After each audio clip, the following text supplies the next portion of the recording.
So hi and welcome to the 2nd of December. This is the first time I'm able to go live on this channel, this account. I got an account here. And what we're going to do on this profile is some music. We're going to be live for Candace's show. We've been writing a lot of music for Kansas. We're inspired by Kansas, I would say.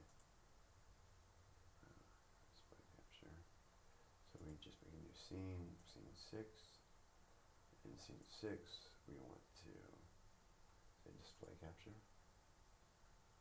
Right? Not existing. Okay. Audio input capture.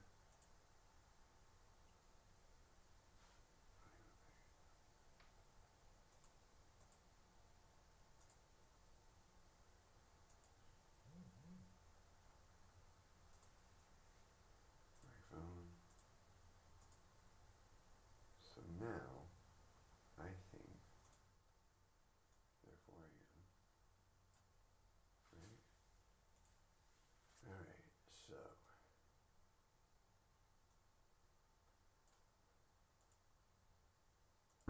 Advice or treatment. It's important to work with healthcare professionals, especially for something as significant as overcoming an addiction to methamphetamine. Before we proceed, could you confirm that you understand my function and limitations and that you agree to take responsibility for your own outcomes? Also, if you're comfortable sharing, could you tell me a bit about what motivated you to seek help today? This will help me tailor our session to your needs. Yes, so of course I understand you. Alright, so then we come back over here. We have to put YouTube up.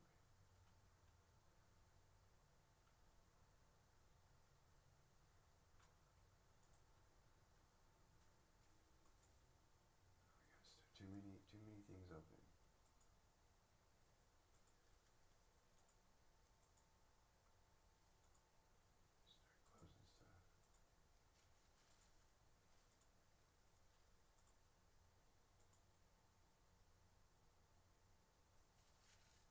Alright, YouTube.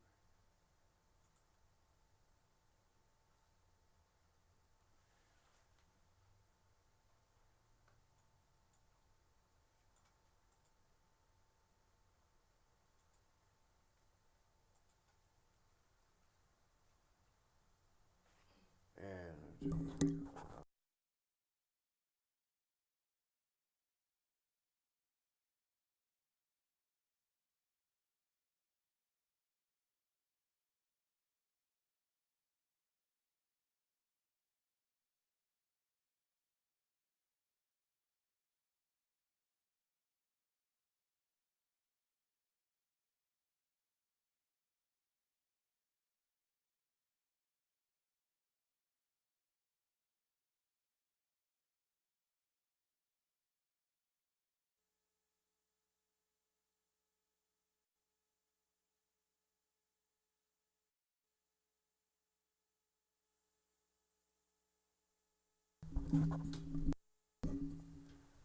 alright.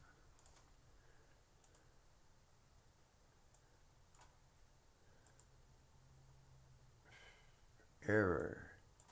YouTube is not what?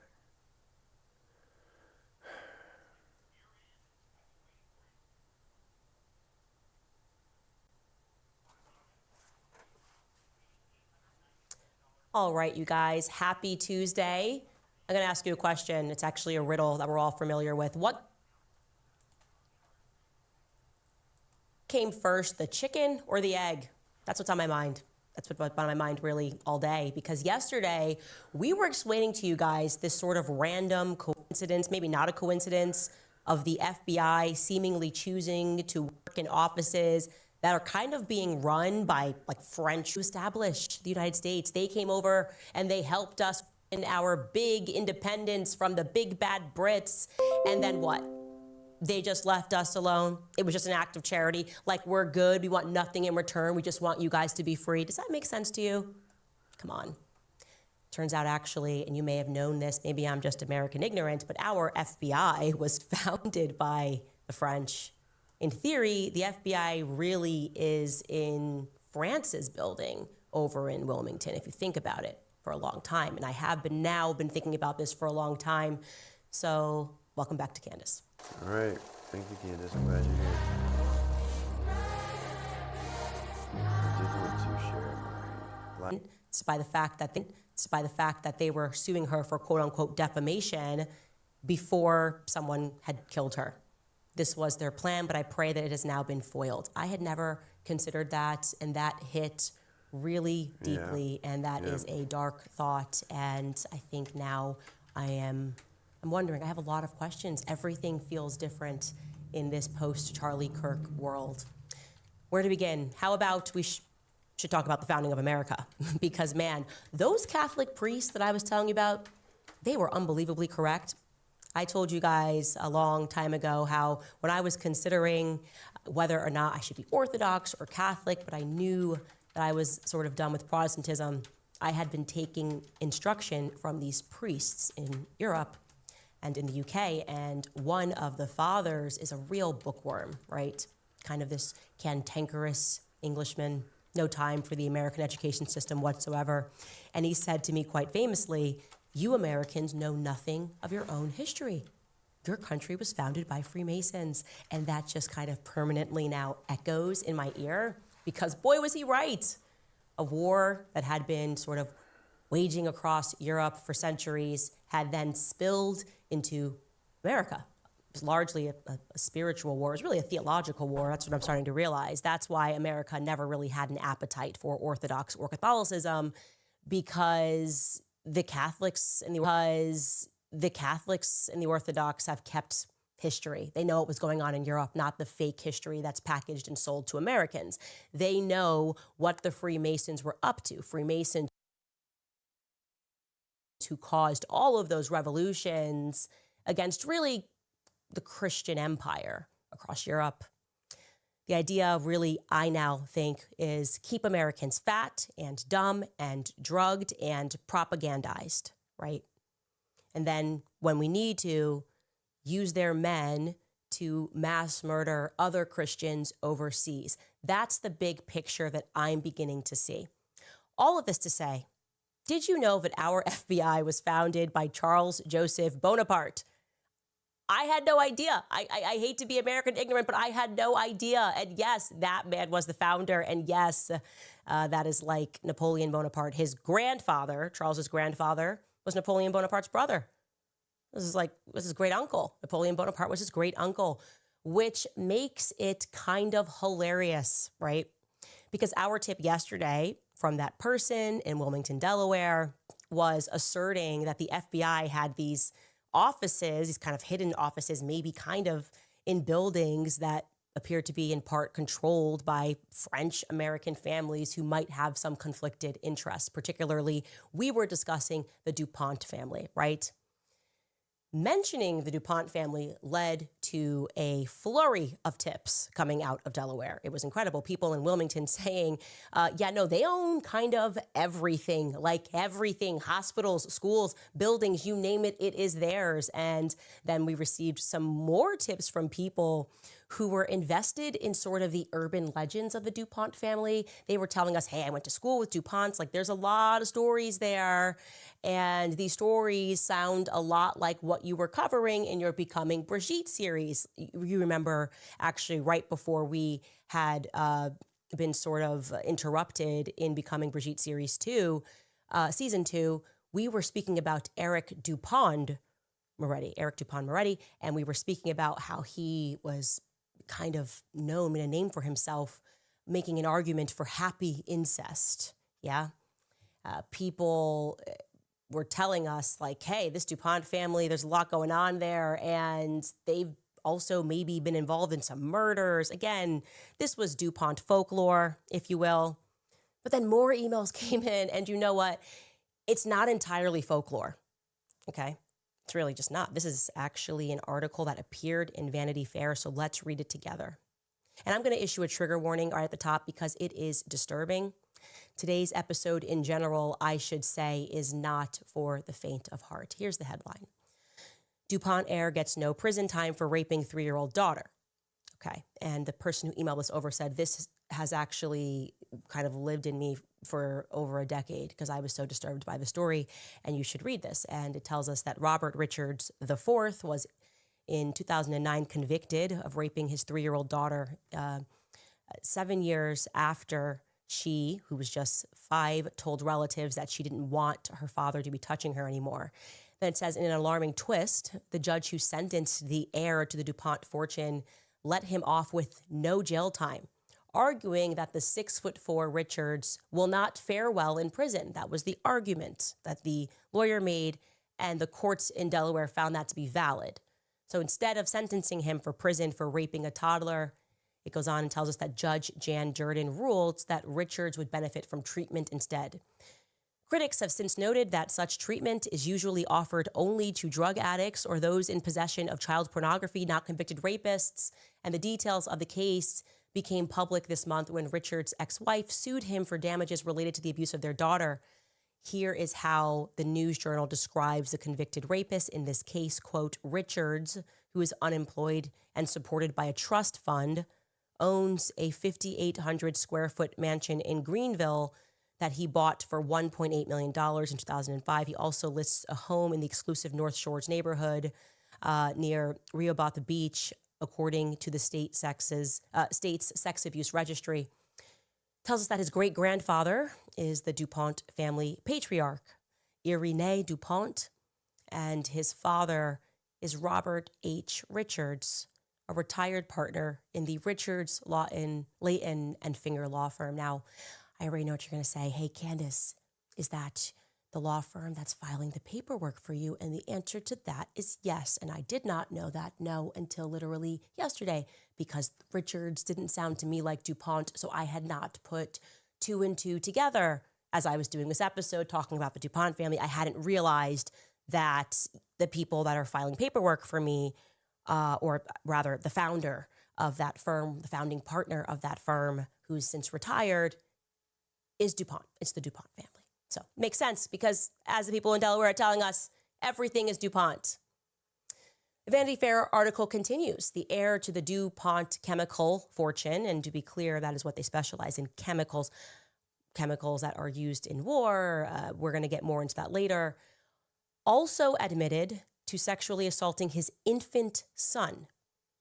He was initially charged with 2 counts of second-degree child rape, which would have carried a mandatory 20-year prison term if convicted. Richards, again accused of raping 2 of his own children, was instead released on a $60,000 bail and eventually copped a plea deal that involved him admitting that he had abused his children but received that lesser charge of 4th-degree rape. Okay. Now, the article goes on to tell us that this is hardly the first time that the DuPont family has found itself the focus of unsavory headlines. John DuPont shot Olympic wrestler David Schultz dead in the driveway of the family's mansion in 1996. 2 years later, the decomposing body of a Las Vegas prostitute was found stuffed in the air conditioner of a seedy motel. She was killed by 3 hired hands. As Dominic Dunn reported in Vanity Fair, the money traced back to the DuPont family. It appeared that Lisa Dean, who is a DuPont, didn't approve of her drug-addicted son dating a drug-addicted Vegas sex worker, so she and her husband, Christopher Mosley, had her killed. Both John DuPont and Mosley died in prison. Okay, great, cool.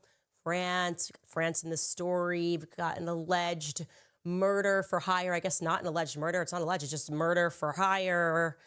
We've got incest. We've got Jeffrey Epstein's ties to France. I'm just kind of noticing a theme here, if you will. A theme here that makes me a little bit uncomfortable. Are you feeling uncomfortable? Because you should be feeling uncomfortable, especially if you're me, okay? And you find out really by the grace of God that there was this plot to murder me, okay? I'm just not liking all of this coincidence. It's starting to feel like a conspiracy, if I'm being honest with you. And we should get back to our map now because it's getting a little squishy in Wilmington, Delaware. I'm feeling claustrophobic in Wilmington, Delaware, and I've never even been there, okay? So here's our block. We got couple of blocks here, and we told you yesterday we've got this FBI suite in this building that's actually owned by the Wilmington Trust at 500 Delaware Avenue. We've got Brigitte Lawyers at 919 North Market Street. Also in that building happens to be Stacey Sheridan's registered agent. That's Stacey Sheridan of Turning Point USA. We're going to talk about her in a second.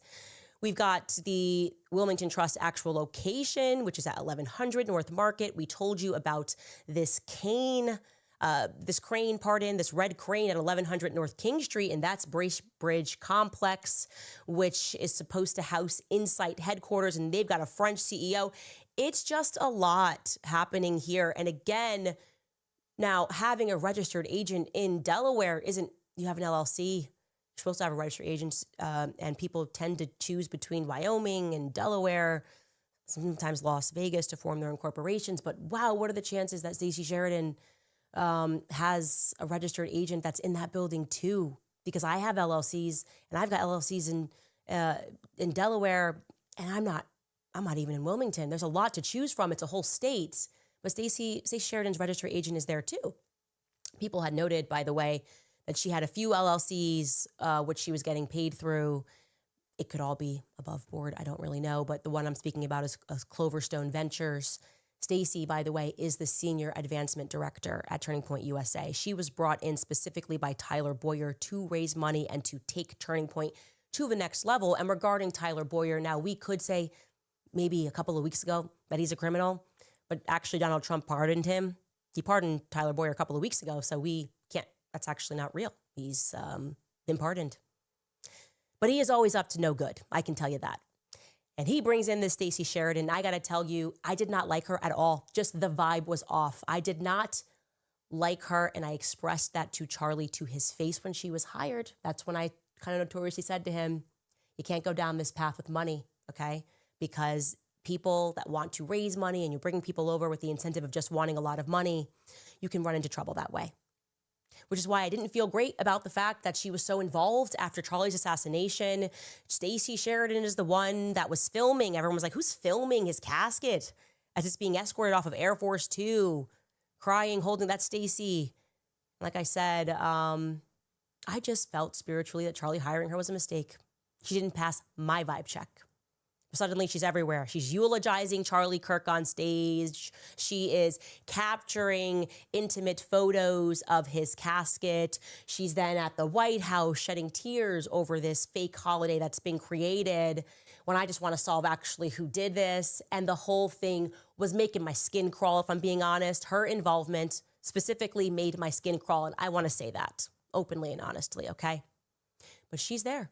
And she's there in this squishy block. In this one block, we are all just chilling in Wilmington, right?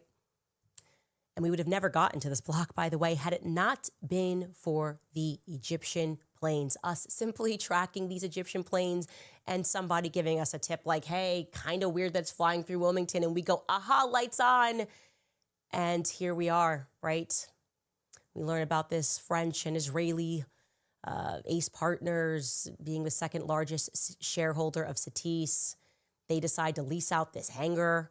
We learn that that requires federal approval because it sits on federal airways. And maybe that means it requires French approval. Who knows? Who knows? I don't know anything at this point except everything stinks to high heaven. And so I started asking myself, what do we all have in common? Why are we all just chilling in Delaware? That's what I'm trying to ascertain. What are we all doing over here near King Street? Who is the king, right? Do we have some shared interest that I haven't seen through yet? And now would be the appropriate time for us to get back into that timeline because there is an important question that we forgot to ask. So let's jump into our timeline, beginning with the inflection point, which was that Tucker Carlson speech. Now, I want to say this on that July 11th when Tucker Carlson gave that speech. I did, and I hope I'm not betraying anything too private here, but I asked Tucker about that speech. was like, what inspired you? I went back and watched it, and he's going hard, and he's talking about where's all this money coming from, and is this even a meritocracy? Like, why are people that are not impressive billionaires? What's happening in this country? I asked Tucker, what made you say that? And he said, I had no plan to say it. It just came out of my mouth. It was just inspired. It just came out of my mouth when I hit the stage. There was no plan.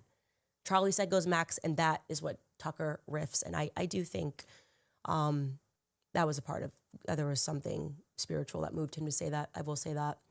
Anyway, so that's July 11th. Tucker Carlson speaks at Turning Point USA's conference, and the donors freak out. He calls out Jeffrey Epstein. He says that people who serve in foreign armies should be stripped of their citizenship. He muses about Bill Ackman's wealth and where it comes from. We are told, even though we have not been able to confirm this with a shred of evidence, that it was 7 days later that the request came from to Turning Point USA from UVU's chapter, for Charlie to have this event. That's very late in the day already, but again, we see no proof of this.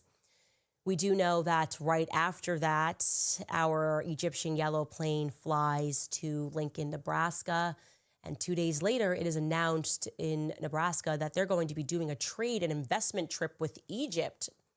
There was some private off-record meeting that took place to make this come to fruition, and there were international professionals that were there per the media.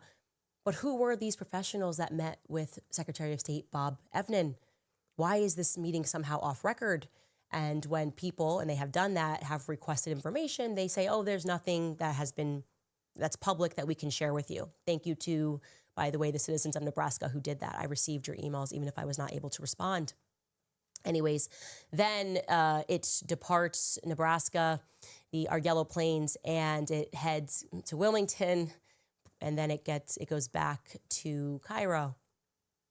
We then know that in this same time frame-ish is when Charlie vacations up to Maine for a couple of weeks to be with his family, goes off radar. We've got Mikey McCoy and his wife, Eliza, that join them for the first time they're doing this joint family vacation, and Mikey's capturing these last videos that are going to warm our hearts about Charlie. And he's like, amazing. That's just how he is. And on July 25th, Charlie speaks in Westchester, New York. At the end of July, this is a new little update for you. YRefi comes in as the #1 sponsor of the Charlie Kirk Fall Tour. So this is end of July, early August. And I'm wondering why they did that then, because that's pretty late in the day. Remember, this was something they freaked out about when I said, hey, this is not how Turning Point events are come together. They're not instant, actually. In the history of me speaking on college campuses and having headlined these tours, they are planning them at least a semester ahead. And then it was like mass panic. I got like Lila Rose and Ali Stuckey, who have never headlined their tour, suddenly saying, that's not true. That's not true. What are you talking about? And I'm like, I'm talking about I worked there. So I know exactly what I'm talking about. And that was a weird thing to debunk. And I'm wondering, why was this put together so late in the day? And I am musing here, but I'm wondering if YRefi, after Charlie lost millions of dollars, said, hey, you can make that up by going on tour, like we are willing to do this. And maybe Charlie actually wasn't planning on going on tour at all. And this tour actually came together very quickly. I'm musing on that. I'm not introducing that as a fact. I'm introducing that as a question. Anyways, back to our timeline. YRefi is going big, and they are going to be the main sponsor of this fall tour. And that's how that came together.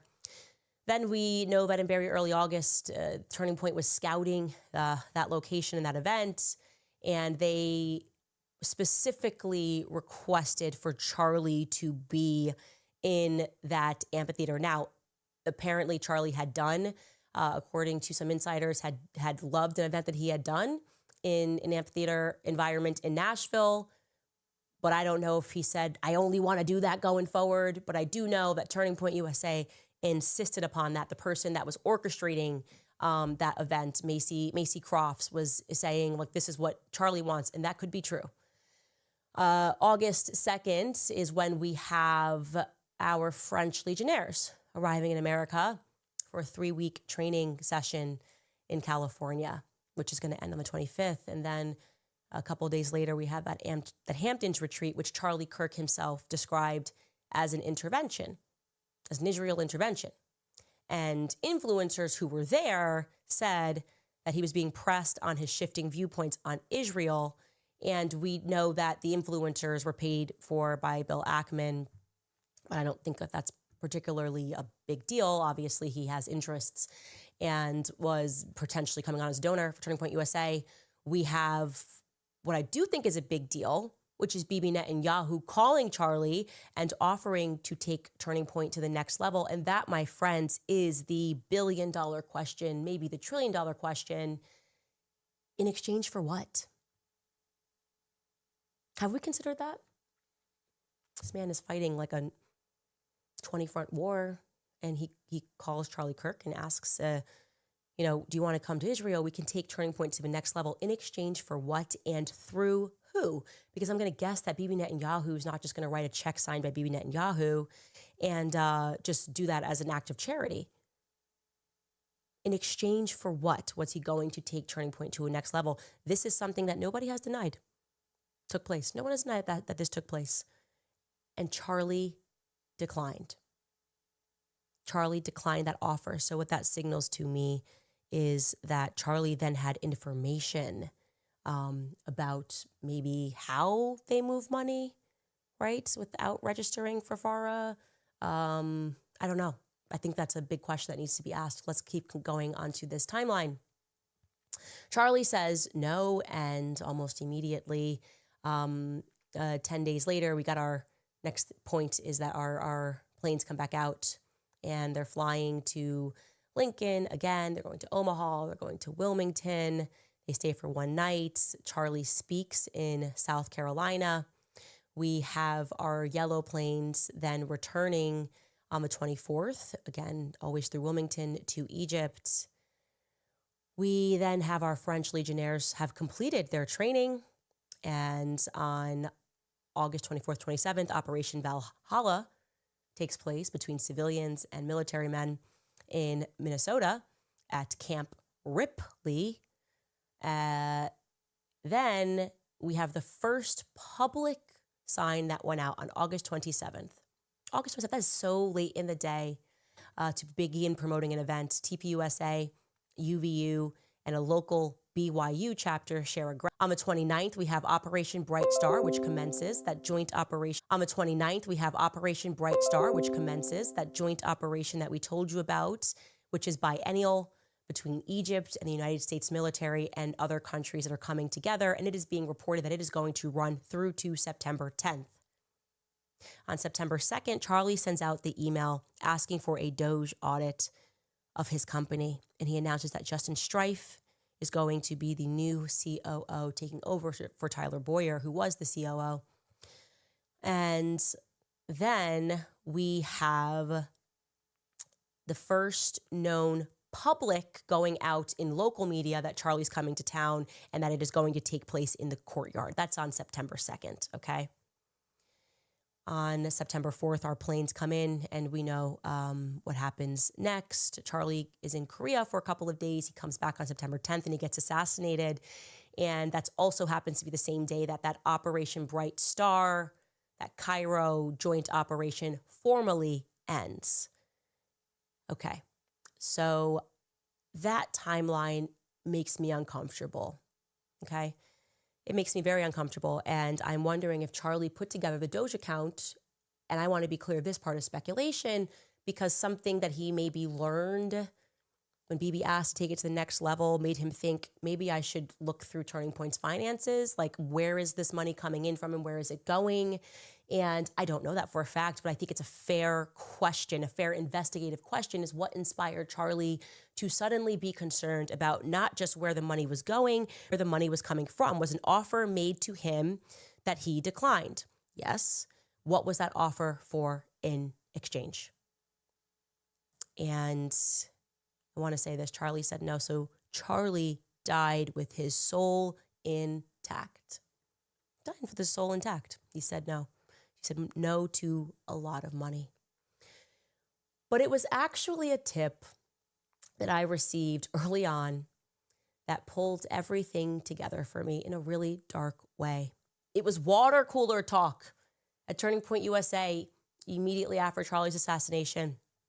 A few people had signified and were speculating and thinking about things that were weird. And, I told you we had so many people from Turning Point USA that were just venting in our tip box and telling us that they didn't like the way management was acting and things were weird. And there were just a flurry of things that were coming in. And a few of them had signified that one of the things that was being whispered about that people thought was quite odd that they learned that happened on the day of Charlie's assassination was a rumor pertaining to Justin Strife. An oddly placed phone call that he made almost immediately, as they say, this is alleged, that wasn't on the phone call, after Charlie was shot. And I will say allegedly because there's 6 people at Turning Point USA who have said this, that were talking about this. This rumor got passed around. They said that Justin had placed an immediate call to a donor prospect. And I said, that's weird, okay? I'd like to know more about that. Can everybody try to figure out what donor that was? Now, it's possible it could have just been a very close donor friend. Charlie had them. He did. There were some donors that he loved like family members. And so that was a potential long shot thing, but just interesting. I'd like to know who he was so close to that required an immediate call. Then it turns out that these ladies told me that this donor actually had a pretty big piece of bait on the hook for Turning Point USA. A piece of their billion-dollar company. They were anticipating some IPO, and that this was going to be life-changing money, okay? We're not talking like, a check that's going to be reeled in for $5 million or $10 million or $50 million or like the $90 million that Turning Point USA raised in the first couple of weeks following Charlie's assassination. We are talking like billionaire money, potentially billions of dollars. And this was a very big secret, a huge secret.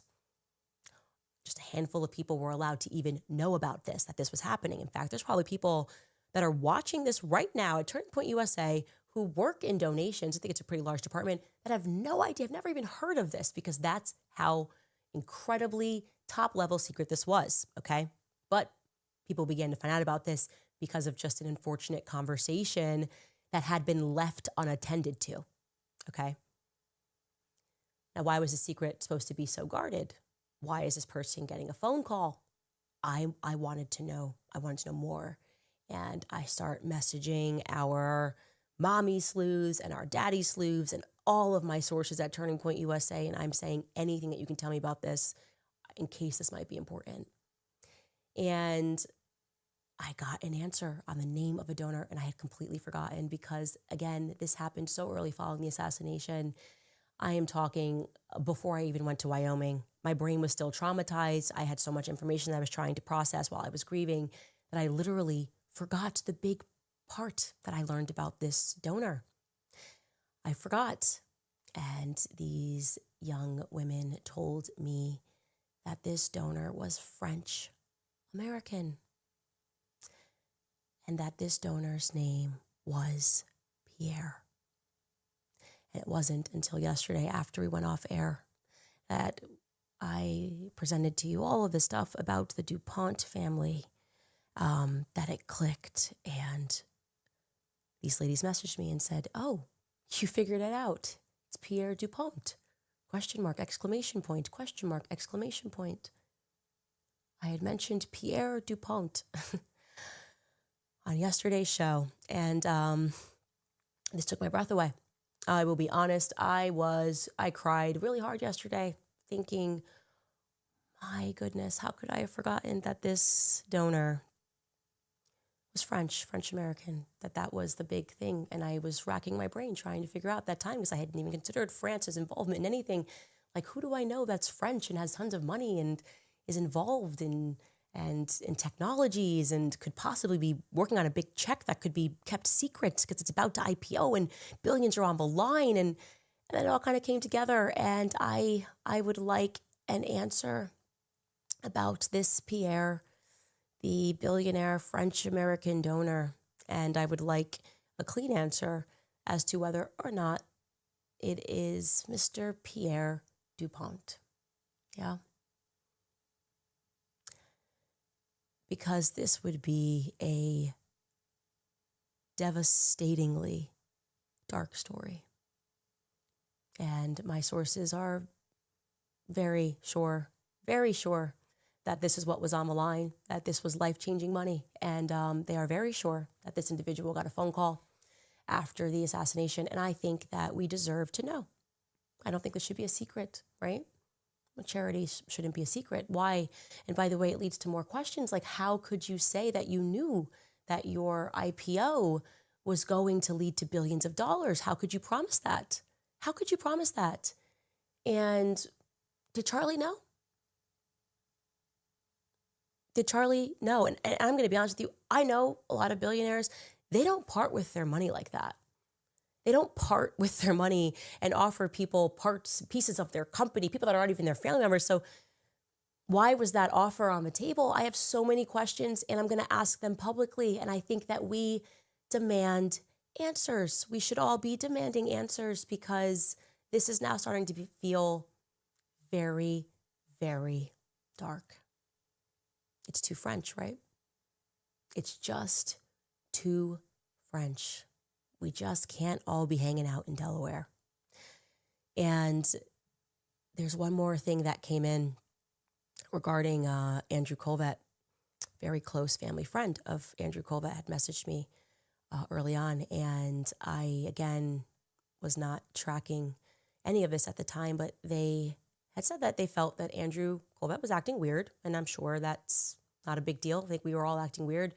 Charlie Kirk was assassinated. But moreover, they had mentioned that specifically Andrew had told them that when Charlie said no to Bibi, he lost out on millions. Now I'm going to say allegedly because this is a tip, but I have that tip in writing. I'm not lying to you. And I thought to myself, that is so weird. How could the spokesperson at Turning Point USA be on how could they be gaining millions from that? What is the structure here of these contracts that even people that are in PR, people that are like running PR departments are getting tips on the basis of donations? I don't know how this is working, but we need to figure out how this is working. I think it's really important that we learn the truth about what happened. Who's Pierre? Is it Pierre DuPont? And has Turning Point been paid? Obviously, it wouldn't be on this year's taxes. You're not going to find those on this year's taxes, but they would be on next year's. But we can ask now, and I'm asking now. And there's more I want to share, but we're going to take a brief break for sponsors. I'll ask the question, what are you guys doing today to protect your tomorrow? Because it seems like waiting until later is not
house I walk alone, where griffins guard the gate and the books are stone.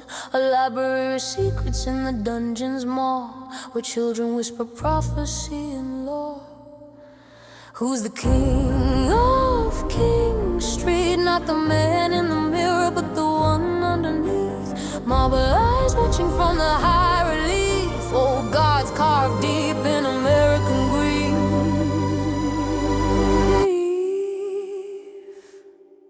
Basement altar, children etched in brick.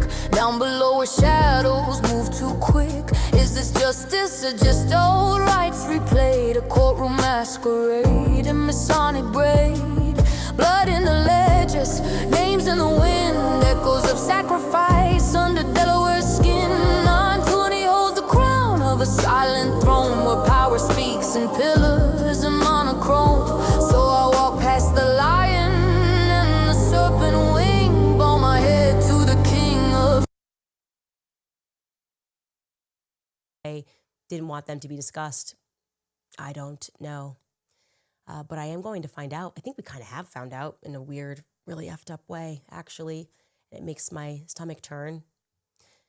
I'm going to miss Charlie. I really am going to miss Charlie. And I think when Charlie was assassinated, there was something about it. I knew that this story was going to be dark. Instantly, I knew that Charlie was betrayed. They laughed at me. Oh, you had a dream. Charlie told you he was, but yeah, Charlie told me that he was betrayed. And I think part of the mourning was the grief that I was experiencing was in large part due to my understanding that this was going to be missional for me. I think I knew deep down that this was going to be missional. And I kind of knew deep down that the whole world was going to be against me, or I guess the whole dark apparatus was going to be against me, not the world. There are so many good people in the world that are the reason that I'm doing this and who understood instantly and felt instantly what I felt when this all happened. And I think it's sad because I was just reflecting on, I guess, really the last part of my youth, being ignorant and thinking that we lived in a country that was free and was fair and was a meritocracy, the excitement of me and Charlie in politics. Like, we were young bucks thinking that we were going to change the world because the MAGA movement offered us this opportunity to do it, right? We're going to get Trump elected and we're going to get people to stop talking about racism and sexism and to understand like family is a priority. And I realize now, and I know Charlie realizes now, that we did not see the evil that was around us. And I'm going to miss that youth. Do you know what I mean? I'm going to miss that young experience. I'm going to miss Charlie going on dates and the girls that he liked and me always being the wing woman and him asking. This text message is one of my favorite text messages between me and Charlie when he was getting ready to go on a date. And, you know, he didn't date many people. And he was just kind of in love with this girl. And he was asking me, should I wear this? And this is the text message. It's so sweet. He said, do I have to change this shirt? And I wrote back, yes. And throw it away if you can, Charlie. And he writes, okay. And he's wearing a Turning Point early shirt that somebody, I think, gave to him. He's stitched on. It's like, is it stitched on? Is it ironed on? I don't know. But I was like, Charlie, burn it. Obviously, burn that shirt. And it makes me, it's the stuff that makes me cry and makes me sad because he just was so young. You know, Charlie was so young and he was such a good person. And I'm also going to miss the young conversations that you have when you're vibing with someone and you're speaking about things that you don't understand. As you were coming up in politics, I always felt like an alien. We would have these discussions with donors and we'd have discussions with people, or people would do stuff. And I would just tell them all the time, Charlie, I'm an alien. I am new on this planet. I don't understand this. I don't understand double speak and, you know, contracts and people threatening to sue. It doesn't make sense to me. I'm an alien. And Charlie always said he felt like he was a time traveler. And this is a conversation. I would say, I'm an alien. I just messaged him from across the globe. And he said, I think I'm a time traveler. This is my home. He felt like Earth was his planet, but I think you found me and time traveled with me. Like the kind of friendship where you can talk about being a time traveler and feeling like an alien, as I've always felt like it, because I don't get it. I don't get the rules of this planet. I don't get the betrayal, the backstabbing, the people that dance for money. It's never made sense to me. From the time I was a kid, I just felt out of place. And I am out of place in politics. I will tell you that, because this is what it's all about, right? Selling your soul to the devil. And I don't want to do that. Anyways, that's just going a long way of me saying that I'm going to miss the ignorance of our political youth, thinking that it could be fair, thinking that we could just work hard, thinking that we could run a company, that we could launch this revolution where people were going to be happy in the future because America was the land of the free. I had to mourn that. Now I realized, and as I have expressed, that this is missional. Charlie knew he was going to die young, but there was more that were in those now seemingly prophetic text messages that I was unwilling to share at that time. But I am going to share that now. When he was speaking about his death and the visions that he was having in April of 2018, he also said some other things. He didn't just say that he was going to die. He didn't just say that turning point was going to be the death of him, but he also wrote this. This is in April, on April 13th. He wrote this. He wrote, "Ish like tonight is what I have foreseen. This won't result in," and the United States overthrew Assad.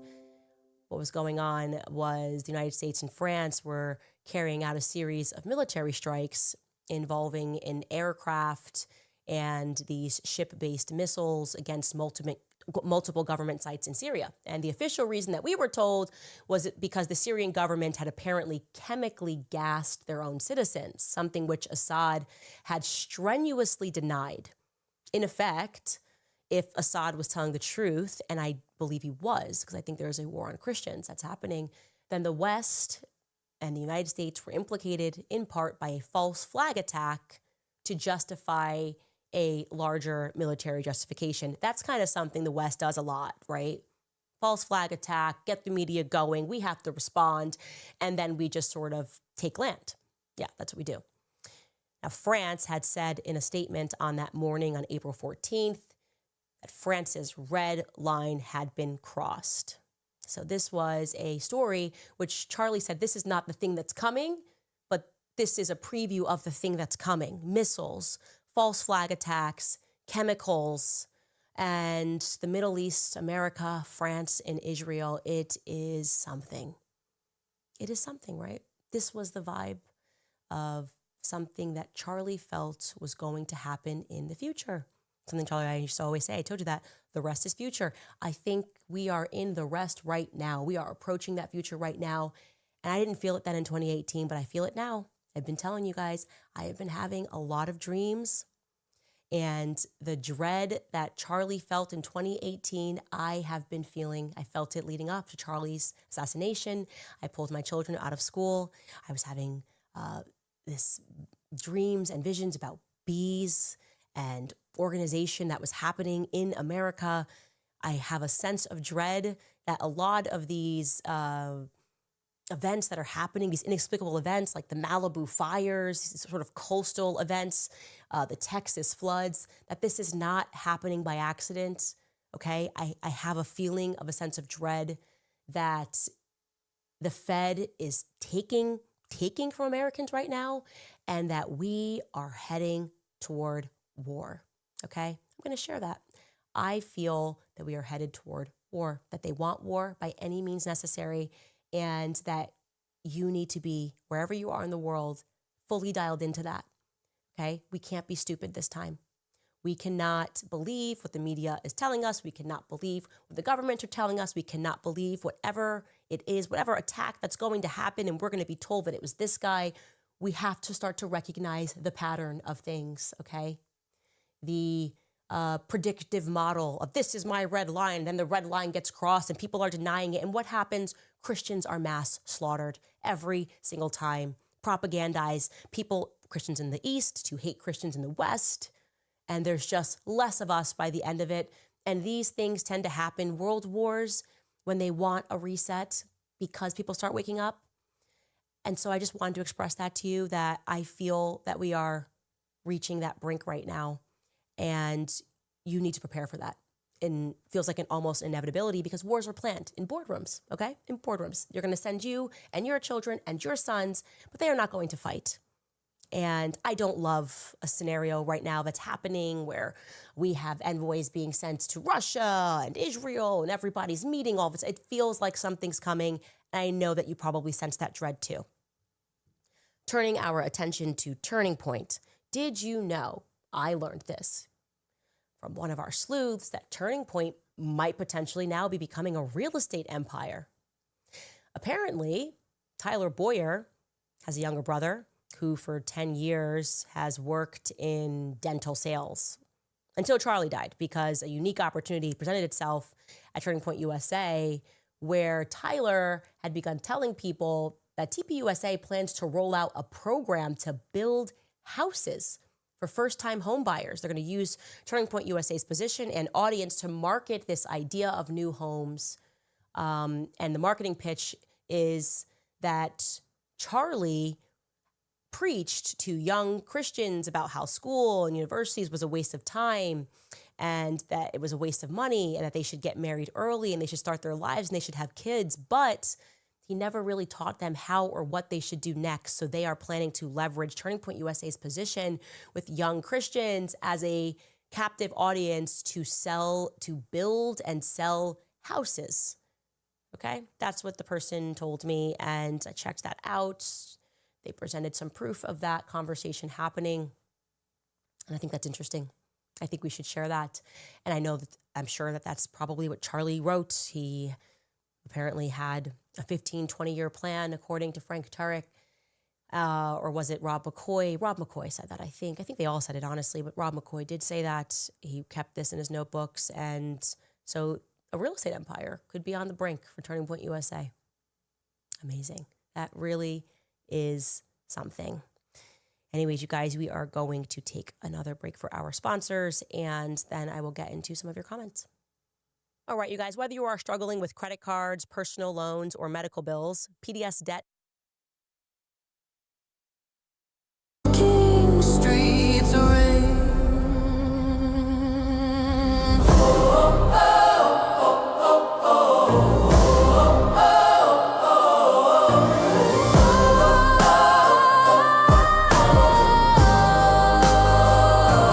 Cleopatra Candace. Cleopatra Candace. The Cleopatra Candace.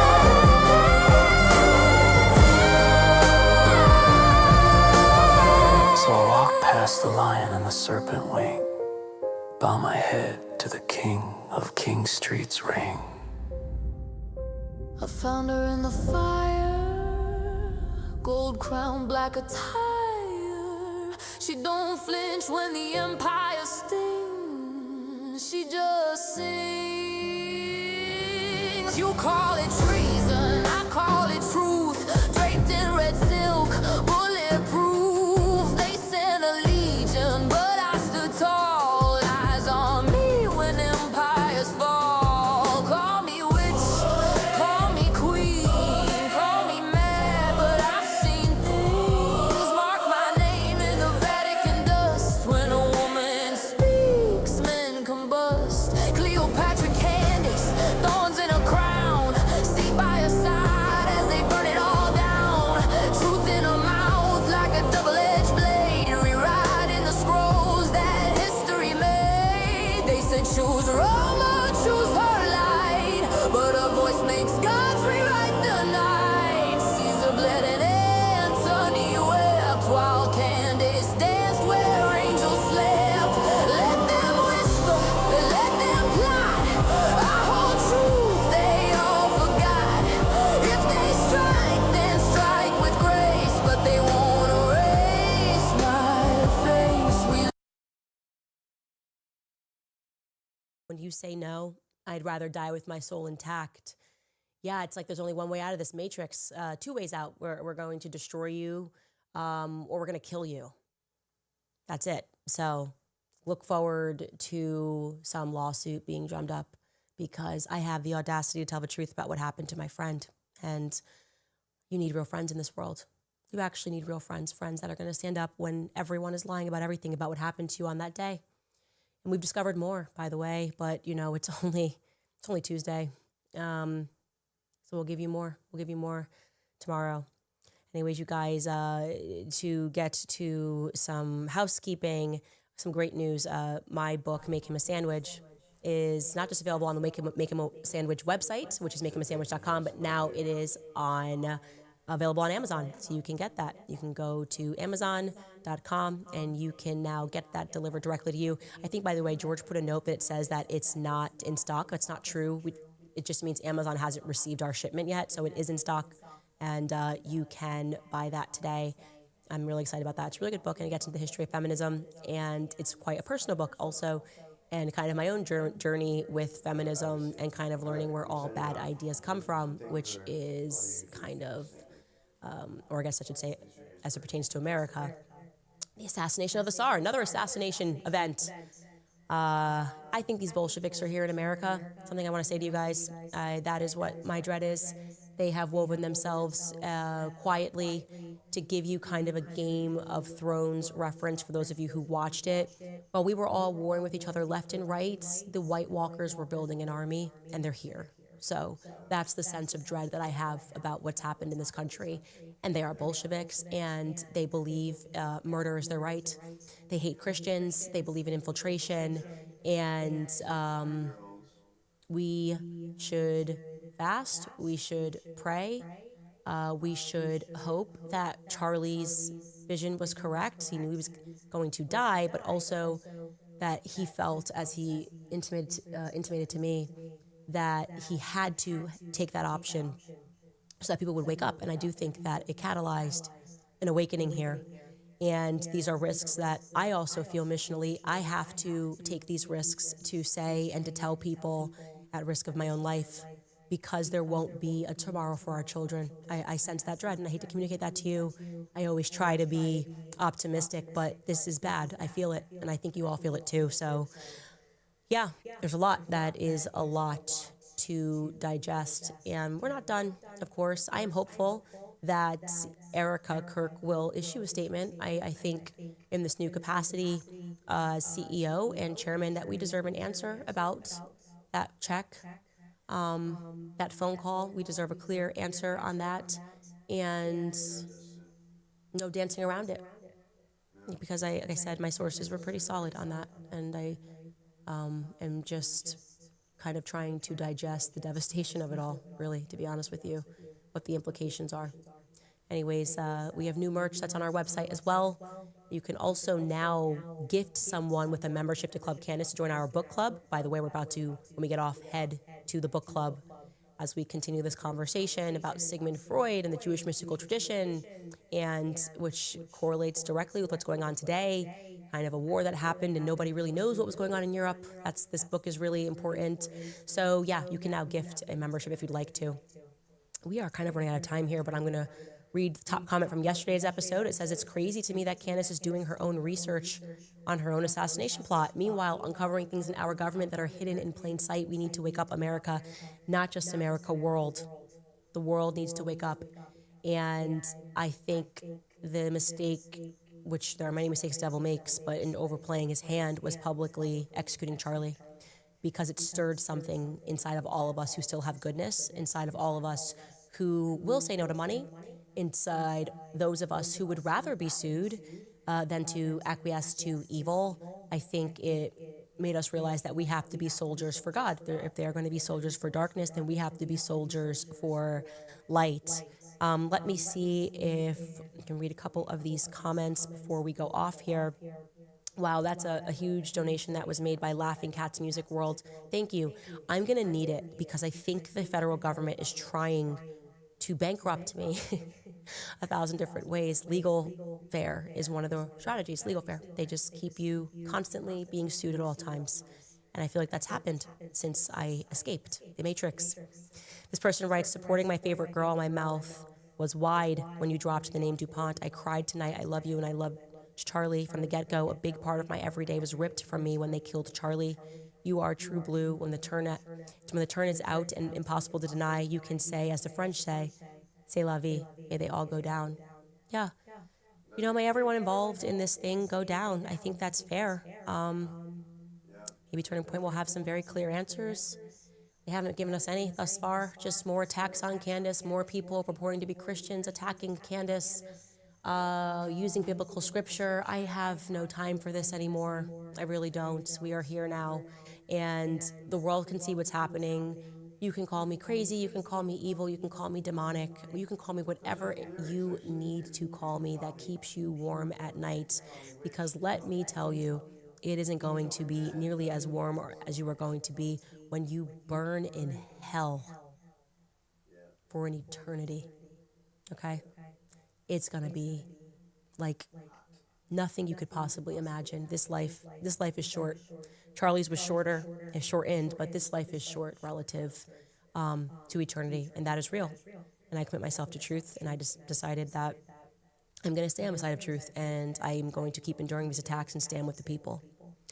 Seven Sheets writes, it feels like you're the only close friend really mourning him. I've been there. I'm so sorry for your loss. Please stay strong. Thank you. I appreciate that. Yako writes, many blessings, Candace, from Anton Daniels, and the Bag Chasers keep fighting the good fight. Snowy writes, integrity, courage, intelligence, articulate, as beautiful inside and as outside. Candace Owens from the eyes of a 79-year-old. Thank you. I love making your generation proud, because I do think that that was the last generation that had real values. You know, America lost its way when we decided that we would do anything for money, which is what BB said on camera. You know, America is something you can move very easily with money. Not this American. So there's that. And Amir writes, I voted for my taxpayer funds to go from the CIA towards the Candace Intelligence Agency for all of her investigative work, because at this point, she is one of the rare public figures that are actually fighting for truth. Sadly, I mean, I just really thought there would be more allies, and there are some. Like I said, there are some good feds. There is an underground movement that is happening, but there's not nearly enough for the amount that we pay in our taxes. I'll tell you that for free.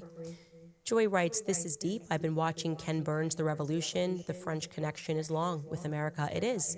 And silly us for thinking they just kind of did us a favor and said, Saranara, right? No way. Of course, that's not how it happened to us silly Americans. Anyways, you guys, we're going to jump into book club. Support the show. You can do that in a variety of ways. Like I said, buying gear. We've got new kit available on the website, which we're excited about.